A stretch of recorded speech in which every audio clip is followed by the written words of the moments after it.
XXXTENTACION and LIL PEEP, two of the most polarizing artists to come out from the SoundCloud generation that changed music, not only cause the way their music sounded, but it was also cause the impact they had on their fan bases, and in a short amount of time how much they accomplished in their careers. Both of these artists would tragically pass away, with LIL PEEP dying in 2017 and X being shot and killed in 2018. And with their deaths, their popularity and their music sales would grow massively. And in my opinion, with both of these guys dying and being the two biggest music stars to pass away in this generation, they would be like the Gen Z pioneers for the record labels, milking them for every last penny. But LIL PEEP's team would posthumously drop 3 projects off his name and countless amount of singles. And for X, after he passed, they would drop up to 5 more projects off his name, where some songs will have you question, was this even an X song in the first place? Cause man, some of them were just atrocious. But one song that came out posthumously definitely stood out from the rest. And to say that it was controversial would be an understatement, with many fans of both sides giving mixed reactions to this announcement. Not only cause both of the artists that was going to be on the song were deceased, but also the fact that these artists had beef when they were alive. And it all started back in 2016 when Ski Mask went over to LIL PEEP's house to make a new song called New World Order, with it featuring himself, Peep, and Lil Tracy. But things went left when Ski Mask couldn't find his luggage that he took there, and he accused LIL PEEP and his people stealing from him when he went on Twitter and said this: "So I supposedly lost my luggage at Peep's house. If y'all see anyone with my Goyard do-rag or my clothes, let me know so I could stab him." Dang, that was pretty harsh words right there. But the song they was working on would come out a couple days later after Ski Mask tweeted this, and he would end up removing LIL PEEP's name from the track. Not only that, but he also recorded himself going on a tirade, going off on LIL PEEP and his people. Fuck Lil Peep, you trash. Lil Peep, tell him how y'all hump each other. Tell him how y'all hump each other and say y'all playing.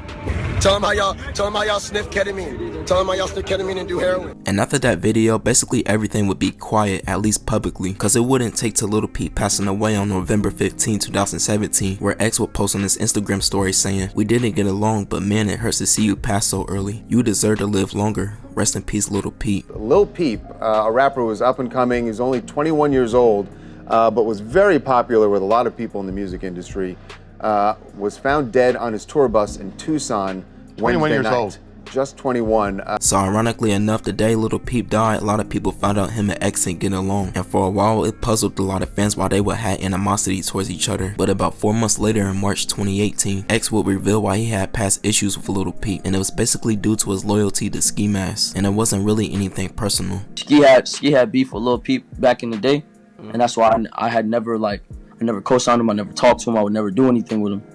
But we had similar friends, we knew similar people, and all I would hear was good things about him.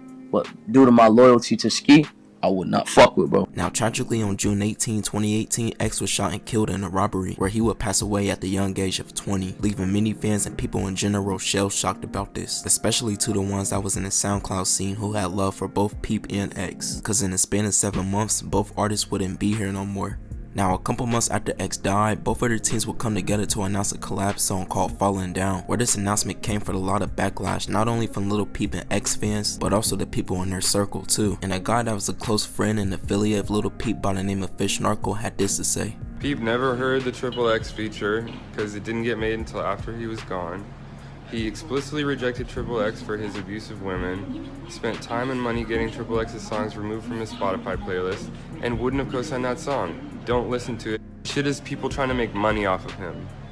He never would have signed up for that. He did not like XXXTentacion. I know a lot of fans cross over, but this is dead fucking wrong." And in response to that video, Fat Nick will come on Twitter to say this: "Right before Pete passed, we had a conversation about X, and after his tour we were all going to meet and chill at X's. I called X and he was super happy about it. Unfortunately, they couldn't link up, but I'm so happy this record's coming out. No bad blood, no beef, nothing. All positivity. And even I Love McColden would co-sign the song, even though the original version was with him and LIL PEEP. I posted a few weeks ago how much it meant to me to know that this song I co-wrote with LIL PEEP inspired X to want to jump on the song and add some verses. Incredibly excited for y'all to hear it tomorrow. Thank you for supporting, and thank you." And as you can see, he was both thanking X's mom and LIL PEEP's mom, where she originally seemed like she wasn't behind the song coming out when a fan asked her, but I assume things got solved behind the scenes. Now, when this song came out, it was a massive success, debuting and peaking at 13 on the Billboard Hot 100 and staying on there for 11 weeks, showing how far these artists had came from once being labeled as SoundCloud rappers to now charting high on the Hot 100 with the big mainstream artists, and the song would end up being certified platinum in 2019. Not only that, but as of this recording, it got over 850 million streams on Spotify and over 266 million views on YouTube. So despite all the negativity the song got initially, it was a groundbreaking success, and this song showed show how much these fans really love these artists. But in conclusion, throughout this video, I know I was saying that X and Lil Peep were beefing, but it really wasn't a beef, but more so about loyalty and why they didn't settle their differences. And I don't want this video to come off as me disrespecting X and Lil Peep's legacy, but I just want to give you a brief history on how this song came to be despite the differences they had, cause I don't think a lot of fans even know about this situation. And like I just said, this wasn't no beef between Lil Peep and X. It was more so a loyalty thing that they didn't really get the time to make amends for, and I feel like that's the saddest part right there, cause we could have got some great songs they would have made together, instead of it being X hopping on the Lil Peep song of what became the GOT. But at the end of the day, both of these guys are legends and they changed the landscape of music and SoundCloud forever. Thank you for watching the video. Be sure to comment your favorite song by these artists, and do you think if both of these artists were alive today, music would be different? Comment your opinions, subscribe, have a nice day.